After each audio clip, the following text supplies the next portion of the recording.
Okay, welcome everybody to Wall Street Reporters Investors Discovery Day, April 7th. We are back with Delic Holdings. Matt Stang, the CEO. Matt, welcome back. Thank you so much for having me, Jack. Matt, let me just, for anybody that's new to our live streams, our goal is to bring you those stocks which have that 10x to 100x upside. In the last year, we've had a bunch of 10x to even a 50x winner recently. Which was a stock that went from a nickel to 250. It's interesting that Delic is, you're in a hot sector. You're in the psychedelic space. You're building this ecosystem of psychedelics. And, I think it's important for our audience to really understand, what is the real upside? Because I think it's, with any stock, I think the key is to understand what is the possibilities first, right? And then you can kind of, go, dive into details, figure out the risk reward. But first, it's really key to get an understanding of the upside. So I kind of want to start off with asking you, Matt, what is, can Delic be a $500 million valuation business? Not even a bit, but let's say 500 million market cap in this space. Yeah, absolutely. I think we have all of the pieces together right now to be easily a $500 million stock. We put together this ecosystem and this team, and have already started buying really the kind of core group of companies that will make it that valuation. I think what you see here is a really interesting platform for psychedelic wellness to be delivered to you, the consumer, and for you to discover those psychedelic opportunities as people are looking to change their mind, right? And I think that's a huge piece of what will come out of the pandemic is people looking for the ability to fix the trauma, stress, anxiety. And I don't want it to feel clinical. I don't want, we have a chain of clinics. We're going to buy and build more to the point that we're going to be the largest ketamine clinic chain in America. We have a lab that does some incredible novel research. We're working on mushroom vaporization, which we think will be a game changer and have the products out for sale within the next year at some of these states and municipalities that have legalized psilocybin. And I think we've brought on the team that can do it. We brought Zach Garcia on as our CMO. I want to dive into all that stuff in a sec. But in a nutshell, essentially, a 500 million market cap would mean basically a $10 stock price. So roughly, 30x from here. So if you get to 30x, you'd be like our second biggest winner of 2021. Yeah, I think it's a really easy and simple line from where we are right now to where we will be in a year, and I think that will be at least a $500 million stock. Okay, so here's what I want to focus on is lay out the path for us to get there. You have the whole ecosystem. Explain the ecosystem, how all those components are going to work together in kind of sequence or whatever to get you to that. I think, let's say if you get to 30 million revenues in the psychedelic space, you would easily get 20x valuation. 20x revenues, even 25. The market is looking for an excuse to buy psychedelic stocks with revenues. So, and you're putting together with your whole M&A, the acquisition pipeline, all these various components. So let's lay out the path for us to get to this number. Yeah, absolutely. I think with what we've bought so far, KIC is a chain of ketamine clinics, really allowing people to get that psychedelic wellness delivered to them. What we see is that we can be the largest chain of ketamine clinics in the next year. And what does that mean? That means 15 to 18 clinics, each doing $1 million top line. You could do the math there. That's a $15 to $18 million business just right there. We see with our lab business, it's on trend to do another, it's already did $1 million in revenue, probably 2 million by next year. So we're at 20. And I think with the ancillary and other businesses that we're bringing in, and with the direct to consumer that we have, meaning, the hundreds of thousands of people a month who come to our website looking for information and products around psychedelics, we can have at least that number by 12 months from now. And it's not a hard progression. It's literally within what we're already doing. So, you know, that's no execution risk, no issues, just, you know, what we're doing will get us to those numbers. I think the secret sauce is team, and we have an incredible team who can really understand that. You know, we have Zach Garcia, who is the CMO of Bulletproof, and he came from a place of, you know, taking Bulletproof coffee. He was the operator of that business, going from 0 to 250 million in sales in a similarly interesting and different world. He took paleo and biohacking, which is kind of a, you know, an outsider kind of niche market, to mainstream. And you can see it now where people tell you they're paleo, or they're having butter in their coffee, or they're taking these crazy supplements. That's now a normal conversation. And when he started, it was a normal conversation. No, and to me, I think the thing with the coffee, I don't understand the whole thing. I mean, I know they're doing what, 250 million revenues, which is a huge number for basically. I mean, it's like a weird coffee, right? It's like a coffee made out of butter. It's like too crazy for me, but I completely get it. People, the paleo thing is all of a sudden, like, again, the paleo, like, I think it's completely crazy, but it's huge. It's a multi-billion-dollar industry right now. Oh yeah. And that's what we see. And microdose, same thing. Yeah, mushrooms. We see psychedelics being that next thing that goes from fringe to mainstream, and that's bringing on Zach, a person who's taken a fringe thing to mainstream and a zero revenue to a multi-$100-million revenue company, is really part of that strategy. He understands it, and he's able to implement it, and so that's been a big thing.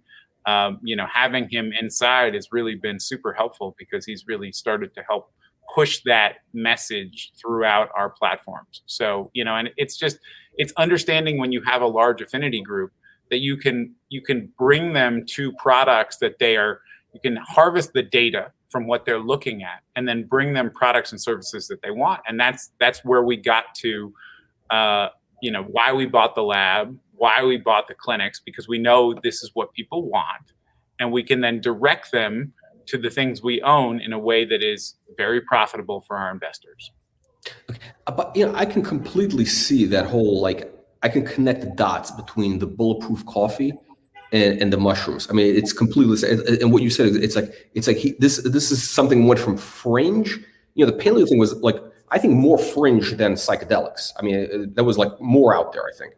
And he made it like a mainstream thing. So, and you have like I think with what you're doing with Delic, essentially he would have much bigger portfolio to work with of more, you know, pieces between the clinics, between, you know, the consumer packaged goods you could do, you can create from the labs, and we're going to talk about all the different, you know, formulations you could do, you know, the media component, and we didn't even touch on the clinical research aspect, which maybe that's not his thing, but that's another, you know, revenue driver, which you didn't even mention, which could be probably bigger in revenues than the 20 million of the two pieces you said just now.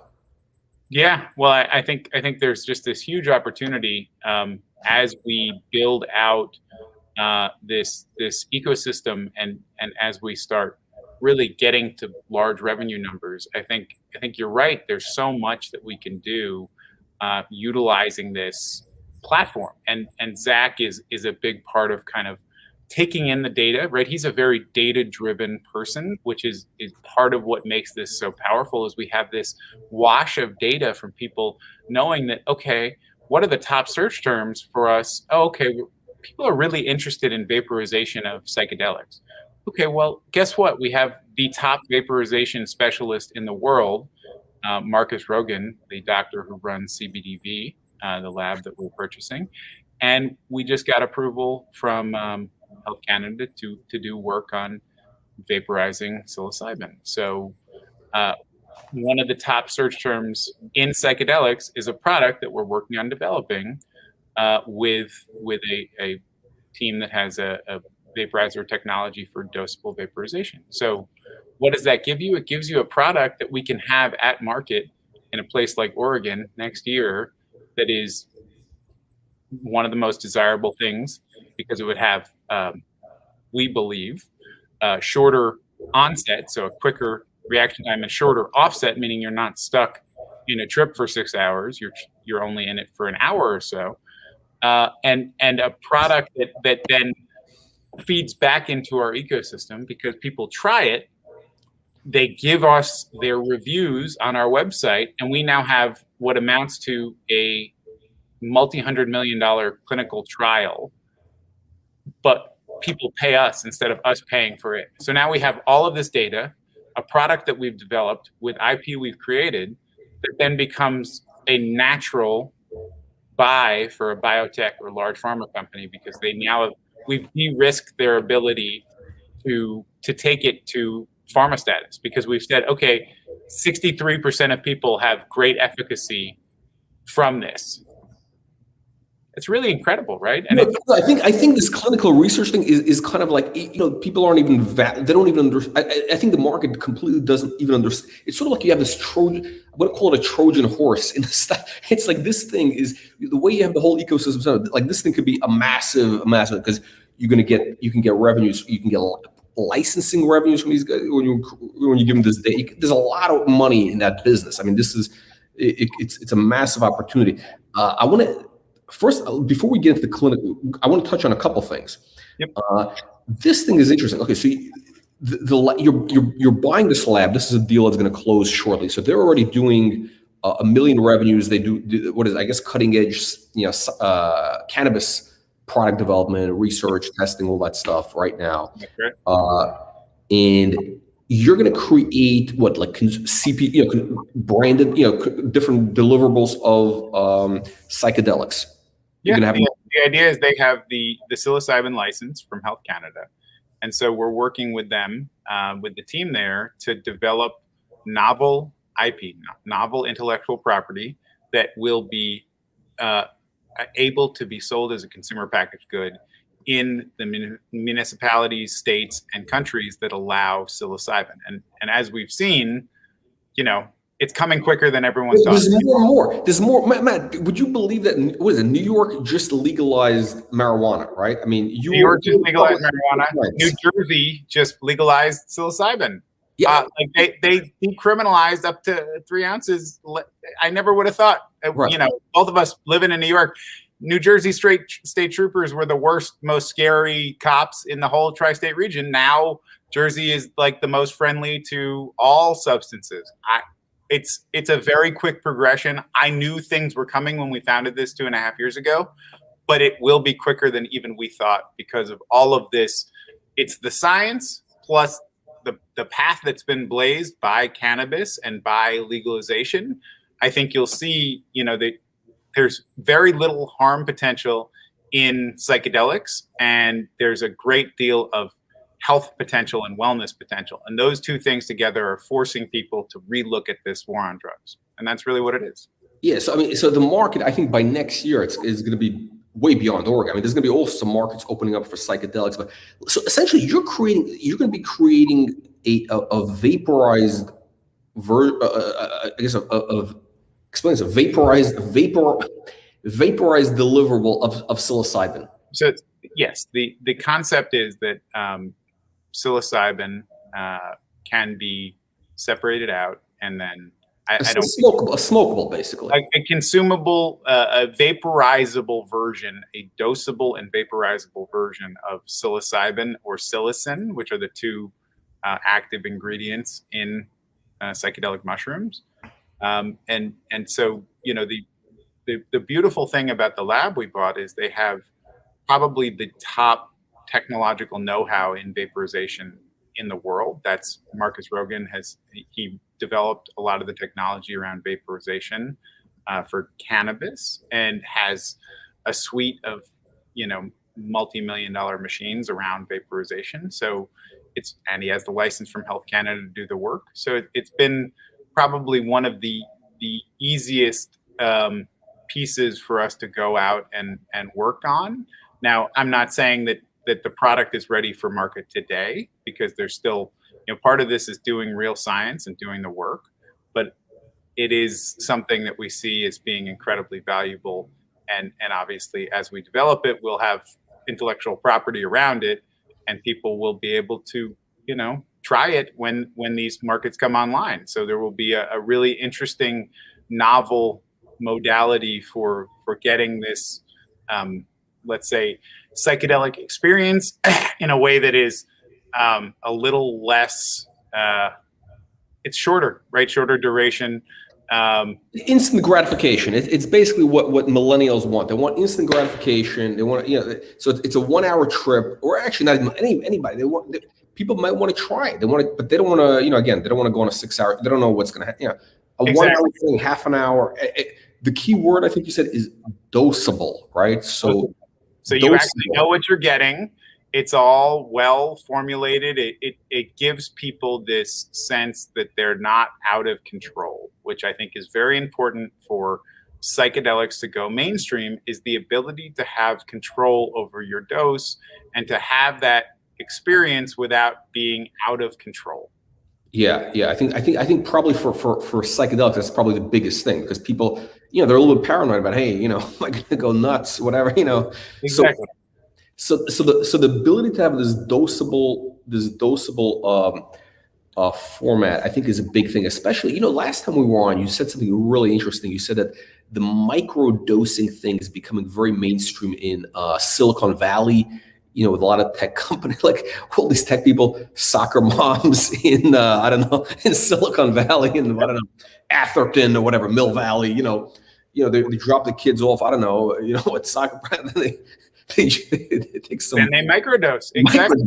And what do they get? They get energy. They get a little bit of happiness. They get less social anxiety. So it's one of those things that we think it's another kind of path we're going down with the lab, is just working on developing simple, packaged, microdosable formats for psilocybin and psilocin, just because there's so much that can be done with it, and there's so much interest. There's so much, look, there's the wellness side, right? To me, the reason we brought on Zach, the reason that we're really focused on psychedelic wellness, is we don't want to be just, people shouldn't feel like they're sick to go do this.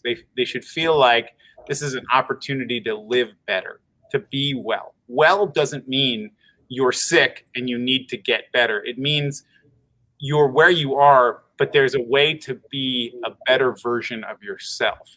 Right, so it's like, and it ties into his whole background, that whole bulletproof coffee, that whole biohacking, it's like he's like, I think, the ideal guy to take your business to, if he did it with bulletproof coffee at 200, why can't Delic do 250 million in vapor psilocybin?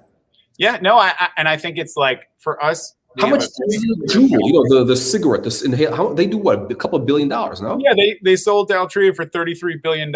So it's not, that's a real business, right? I have some friends who were the original investors in that, who they got 150x. So there's some real opportunities here, massive real opportunities to build billion-dollar business, right? And that's what we're doing. We're putting the framework in place. We're doing the work. We're not trying to just be flashy news releases with nothing behind them. We're actually building the building blocks of a massive business. And I see, when you ask me, can we get to $500 million valuation? I say very easily, just literally with the buy and build that we have right now. And just that, like, it doesn't even require any of this other stuff to be anything for us to get to that. And then I think all of this stuff is the intangible that pushes it to $1 billion stock. Yeah. So just to recap, so basically, you already have kind of built into the business right now, without any new nothing else, just what you have right now. You could have 15 to 18 ketamine clinics, which would bring, we said 18 million bucks plus. $2 million from the lab business in revenues next year.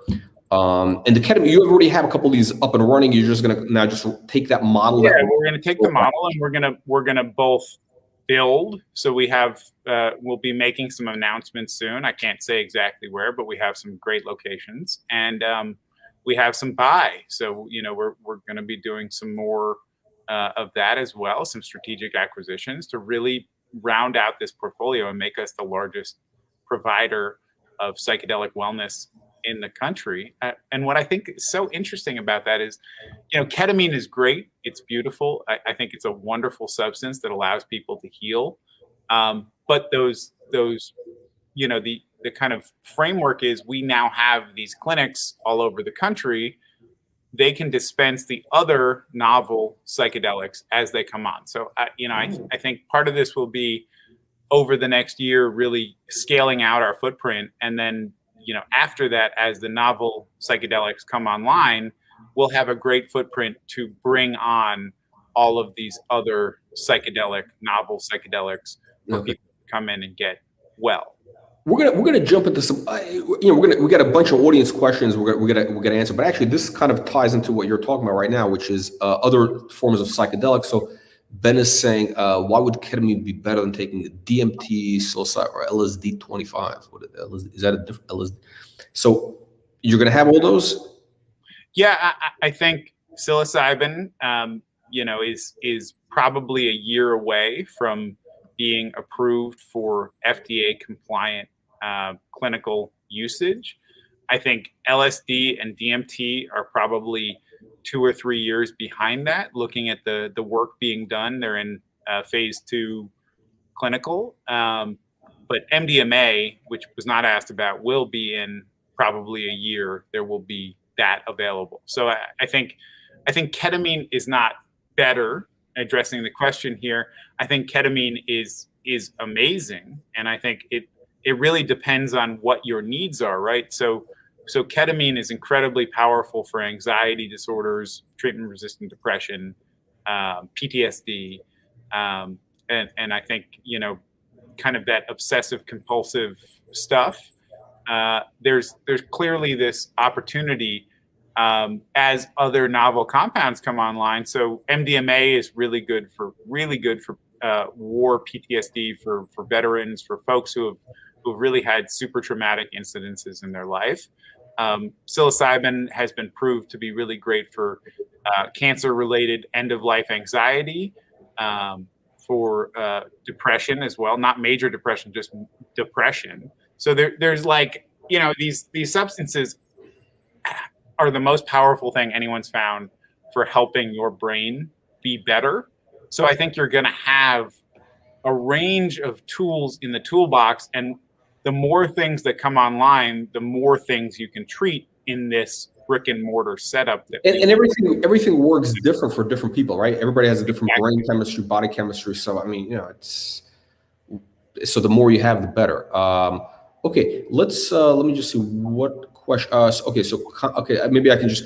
So we're talking about 500 million market cap. Yep. Market cap. I don't know about revenue, but market cap I think we could do, because that would basically mean with the existing thing you could be doing 20 million next year, at least 20 million run rate. 20x in the space is easy to do. 20-25x is everyone's. A lot of these companies, if you look at some of the comps with us, our Field Trip has 4 clinics open. Numinous has 3. There's not that many, and they're trading at hundreds of millions of dollars with very little revenue. So and those guys they basically have just ketamine clinics. Yeah, and that's what I'm saying. It's right. To me, it's like we are very, very undervalued because we're not out there making quite as much noise about it, because we're doing work to try to really build this thing up. So for me, it's like we have this opportunity to build a real cash flowing business, and I think long term that's where the value will be. Matt, one thing maybe you want to add is you kind of have a unique thing you're doing with your ketamine clinics, is that you want to talk about that whole insurance aspect of it, which I think gives you a major edge versus a lot of competition. Yeah, I think accessibility is a huge thing, right? There's just, when you look at some of the competitors and what they charge on cash pay, it's $4,000 to $6,000 in cash for a treatment. It's a lot of cash. it's a lot of cash. It means that it's folks who are, the 1%, maybe 2% of the population can actually afford that in cash.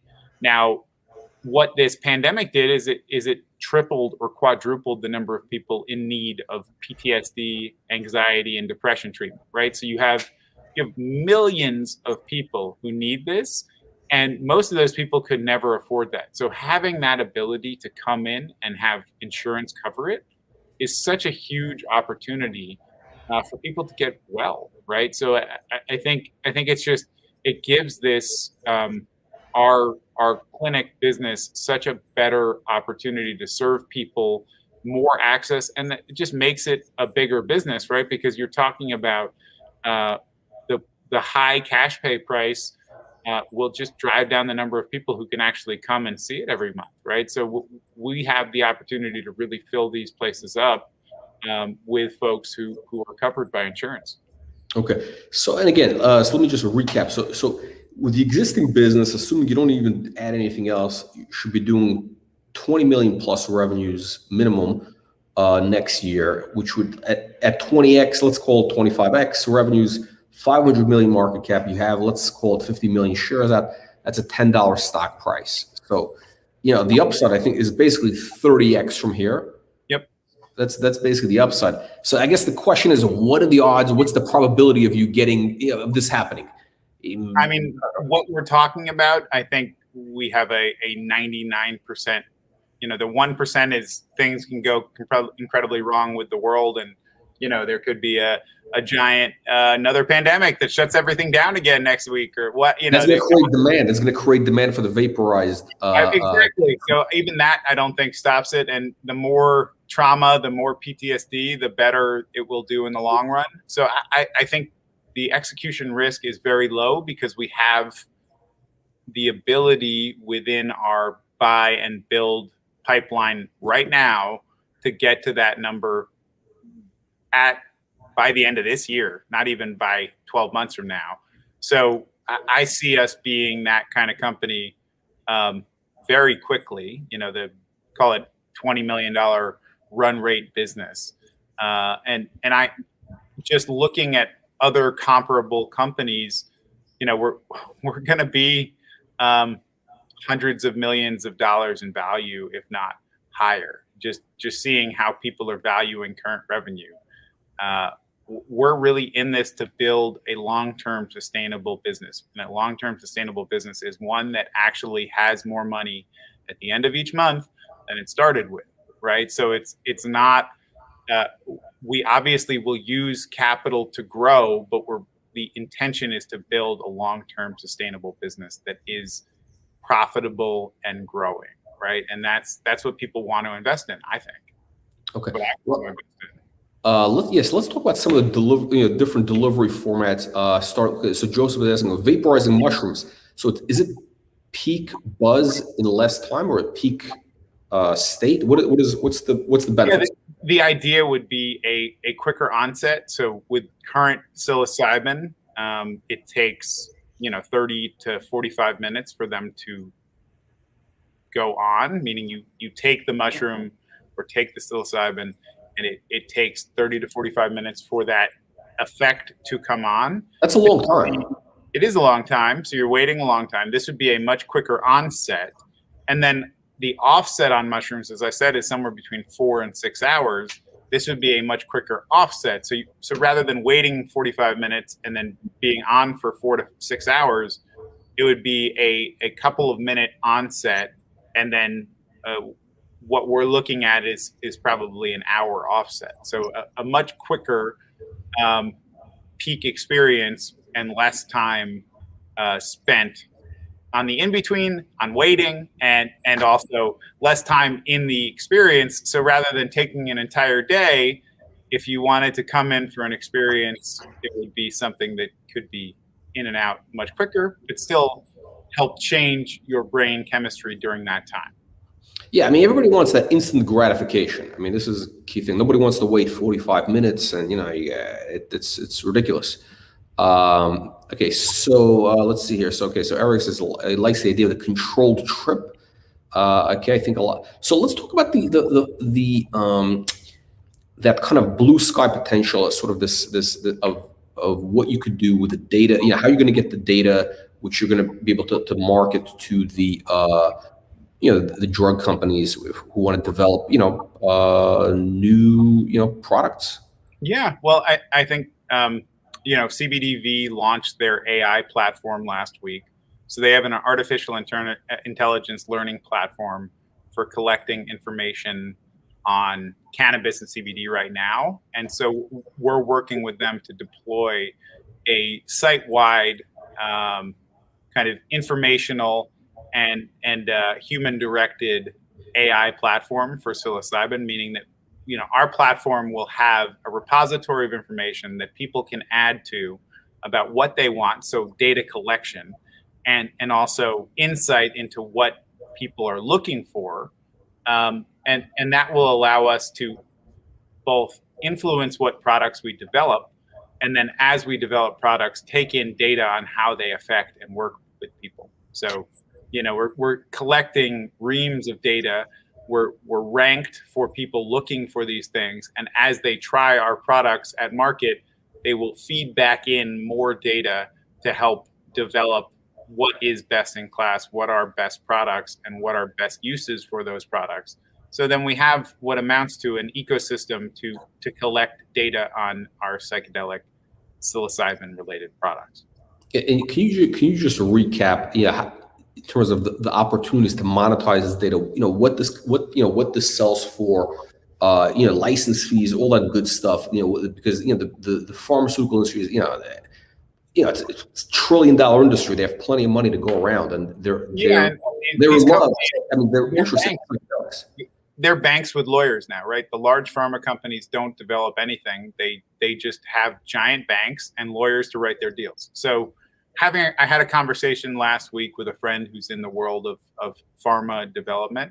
And what he said is that when you have a novel IP with a defined usage and benefit, the drug companies will pay you $20 million per instance, and they'll actually get usually 5 different instances. So the standard deal for licensing novel IP with defined benefit is about $100 million. And that is it's kind of couch cushion money for a large drug company, but it's pretty spectacular to a small cap stock, right? So I think that's, for us, it's like we do all of this work and we make real revenue doing it, but the longer term massive value is that we collect this data, we create this IP, and then a year after that, once all of the data is sorted and there's a beautiful presentation, you bring it out to the biotech and drug discovery companies and you say, hey, here's something that will totally de-risk your ability to develop a drug, because we've now done the work that would cost you $500 million to do. If you had done this inside of a clinical setting over the course of thousands of people or tens of thousands of people, it would cost you $300 to $500 million. So here it is. This shows efficacy rates of 64%, whatever we think it will be, because we know that psychedelics have these incredible efficacies. And here's IP, product developed, ready, and all you have to do is buy the license to this, and you can go push it through very quickly through your pipeline and get it out to the world as an actual FDA approved drug.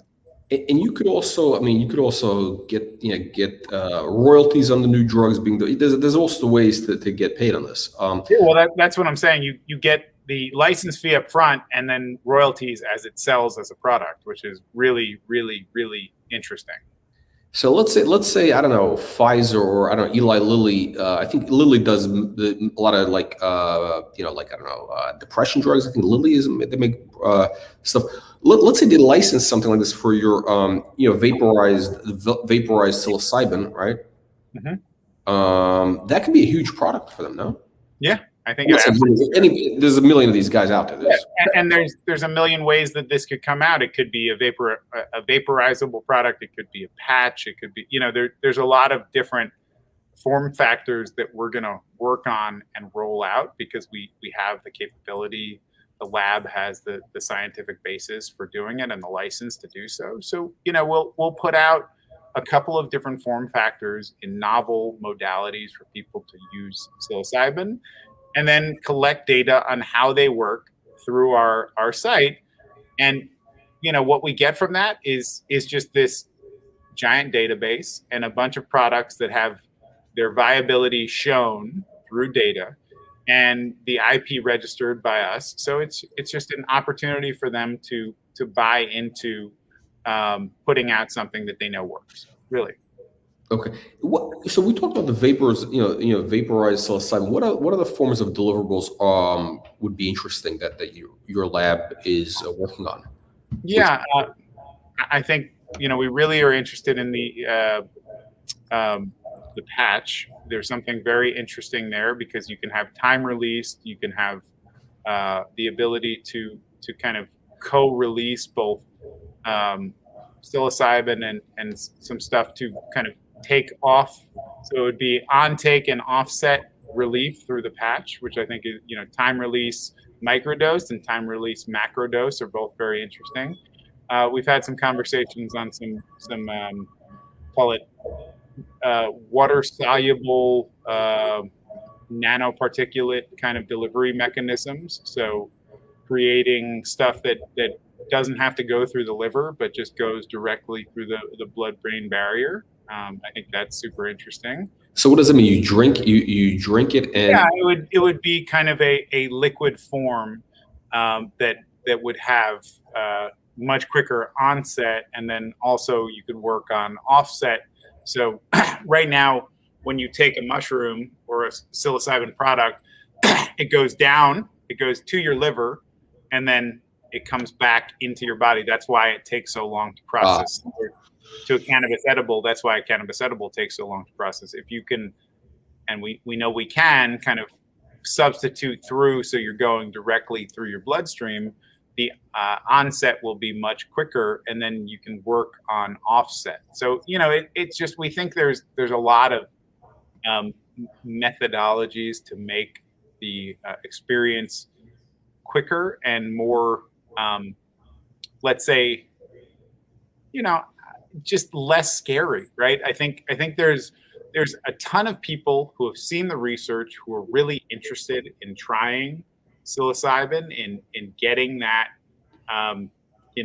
change to their brain, but they're nervous, they're scared. I think one of those things that really helped change cannabis was a product called Dosis, right? Which is a dosable form factor for vaporizing cannabis, because it allowed people to feel less nervous that they were going to get too high, right? And I think part of this will be creating products that allow folks who are very interested in the net benefits, but scared of going too far or not having control. I think that will be a huge uptake in the market as these things progress. So we're just working on a lot of things that are going to help people have that opportunity. Yeah, I think specifically, like to be able to control a dose of psychedelics, I think is a lot more compelling for a lot versus cannabis. I mean, like, to getting too high, I mean, is like, to getting too like crazy, it's a different experience. So yeah, I can see that. Exactly. I think it's very important for people to feel like they're in control. Yeah, they're in control, because part of this is like giving people the power to change their mind is incredibly powerful, but making sure that it's not so big and scary that they just won't do it, right? And I think it's like you have a ton of people who this is super beneficial for, but they don't know what they don't know, and that's part of our mission to mainstream psychedelic wellness, is to give people that something to hang on to know that they have a product and a service that is not scary, that's not out of control, that is totally within their control. Okay, Matt, let's wrap up. You have other acquisitions that are in the pipeline? We do, yes. The pipeline is very strong. We have some stuff that we should be able to announce in the next couple of weeks. Okay. That are really transformative, I think. So, I'm just obviously working very hard on that stuff, and I think it's going to be really impactful. Transformative. So transformative sounds something that could be big. Yeah, I would say so. I just obviously can't. I can say what I can say, right? Okay. And so you did announce also like what is it? You have a couple of acquisitions you announced recently. Yeah, well, you had the lab, you have the mushroom growing kit business. We had the mushroom grow kit, which is going to launch sometime in the next month or so. We bought the world's oldest and largest mushroom grow kit company, and we're relaunching it as a service for folks. As we discussed earlier, a state like New Jersey just legalized, decriminalized psilocybin mushrooms, but they didn't put any way for people to buy mushrooms. So now you're in this catch-22, the way that cannabis was 20 years ago, where you're able to possess it, but there's no transaction allowed. So what do you do if you want to do it? You have to grow your own, right? So there's a huge opportunity. There's 3 cities in Massachusetts that have decriminalized. There's 5 cities in California, Washington, D.C. There's all of these places that have decriminalized entheogenic plants, but have not put a modality in place for you to get that product. So we think there's just, we have a large audience of people interested in psychedelics, many of them from places where they're legal for you to possess, but there's no other way to get it. So we think there's a really great opportunity to provide people with kits to grow their own.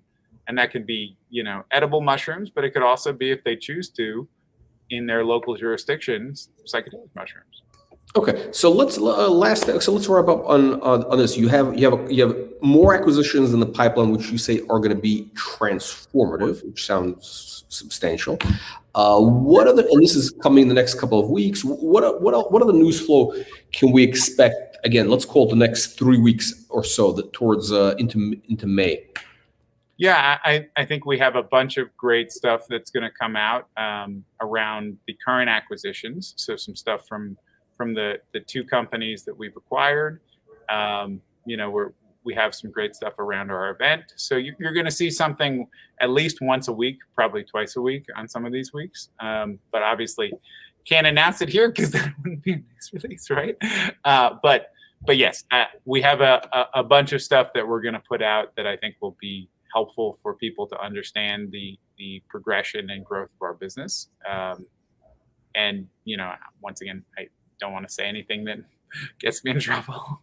So I think it's going to be important. Like once people can see that there is this path, there are milestones of getting to that, 500, to that 25 million revenues, which could be, could translate into, 20x, 500 million market cap equals, roughly $10 a share. That'd be pretty good. So on that note, Matt, I want to thank you everybody today joining us, and we'll see you on the next live stream.